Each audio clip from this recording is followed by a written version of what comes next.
ও মানে আজকে গরম খবর বলতে আজকে গরমের তাপমাত্রা হচ্ছে 55 ডিগ্রি সেলসিয়াস, এমন গরম হতে আছে।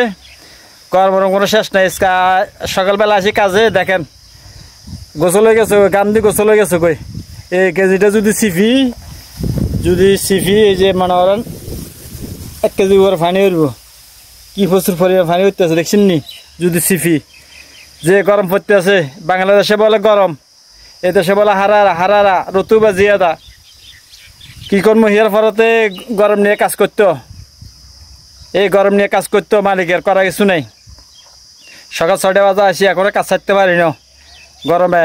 এখানে মনে করেন জিরেবের কোনো ইয়ে নাই, জায়গা নাই যে মাজরা মাইতে মাজরা মাইতে কাজ করতো। খেরের গরম তো অনেক প্রচুর পরিমাণ, এমনি গরম হচ্ছে 55 ডিগ্রি সেলসিয়াস। এর পরেও গরমের খেরের গরম আরও বেশি। কি করার, এর পরে একটা ভিডিও করলে আপনাদের বিনোদন দেওয়ার জন্য, করা কিছু নেই। যদি আমার ভিডিওটা ভালো হয়ে থাকে একটা লাইক করবেন, একটা কমেন্ট করবেন। ঠিক আছে ভাই, ওকে, আল্লাহ হাফেজ।